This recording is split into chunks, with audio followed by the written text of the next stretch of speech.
Imagine a world in chaos, truth scattered, authority lost. A time when men debated endlessly over God's will, yet no one could see clearly. The Book of Enoch, written thousands of years ago, warned of this very era.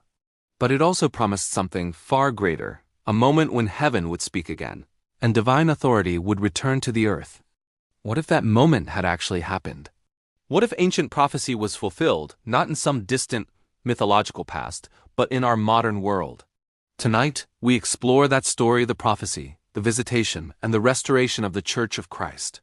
Enoch, a prophet who the scriptures say walked with God, looked far into the future.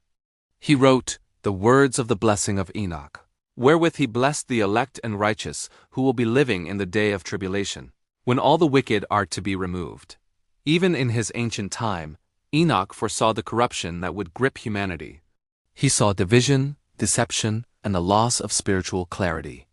And yet he also foresaw hope. And behold, he cometh with 10,000s of his holy ones to execute judgment upon all. This wasn't just about punishment.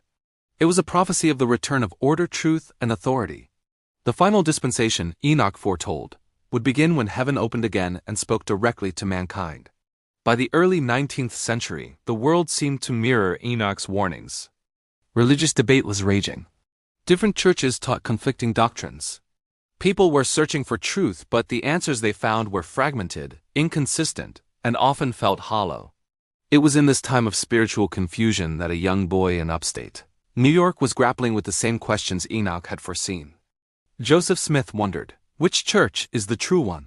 Where is Christ's authority on the earth? How can my sins truly be forgiven? His sincere questions would lead to a visitation that changed everything. On a quiet spring morning in 1820, Joseph walked into a grove of trees near his home, seeking guidance. He prayed aloud for the very first time, asking God which church he should join. Suddenly, he was overwhelmed by a dark, oppressive force. Confusing, terrifying thoughts threatened to drown him. But then, a brilliant light pierced the gloom. A pillar of radiant glory descended, filling the trees, the ground, and Joseph's very soul with its light. He wrote, I saw two personages whose brightness and glory defy all description. One of them spake, calling me by name. It was God the Father, and beside him stood Jesus Christ. The Savior himself was there, and he said, Hear him? Joseph asked his question again, Which church shall I join? And Christ answered, Join none of them. They teach for doctrines the commandments of men, having a form of godliness, but they deny the power thereof. The world had waited centuries for this moment. Enoch's prophecy of heaven opening again was unfolding before human eyes. Enoch described the appearance of the Son of Man in the final age, and at that hour that Son of Man was named in the presence of the Lord of Spirits. He wrote that the Son of Man shall be a staff to the righteous, and the light of the Gentiles. This was not a metaphor. This was not some distant vision. This was Christ himself, appearing to restore his authority, to instruct and commission a modern prophet, and to prepare the earth for what we call the last dispensation, the final period of time before his second coming. But a vision alone was not enough. The pattern of Christ's original ministry required organization, priesthood authority to act in God's name, and sacred ordinances. According to Latter-day Saint teaching, the Church of Jesus Christ of Latter-day Saints is that restoration. Through the prophet Joseph Smith, God restored the essential elements of his ancient church, living prophets, and apostles to receive revelation, the priesthood authority to perform ordinances like baptism, and a community of believers guided by God. Enoch's prophecy is clear. When the final dispensation begins, God re-establishes his order on the earth. The church is that restored order. It is the restored church of Christ. Enoch also foresaw the spiritual awakening that would come to the righteous. He prophesied, The righteous shall arise from their sleep, and wisdom shall arise and be given unto them. Through the first vision and the restoration of the church, people could now access God directly again.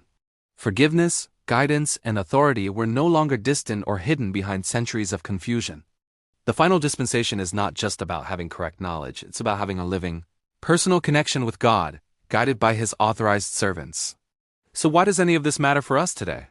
Because the last dispensation is not a story of the past. It is unfolding right now. We are living in it. It is an era where heaven speaks again, and divine authority is active in the world. The restoration of the gospel, the prophet Joseph Smith, and the Church of Jesus Christ of Latter-day Saints are not merely historical footnotes. They are the living fulfillment of ancient prophecy. The Book of Enoch warned of chaos. It promised restoration.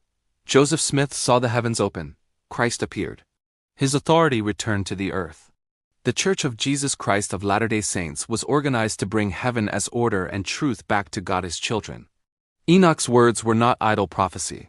Behold, the elect shall arise in righteousness, and glory shall rest upon them forevermore. The last dispensation is here.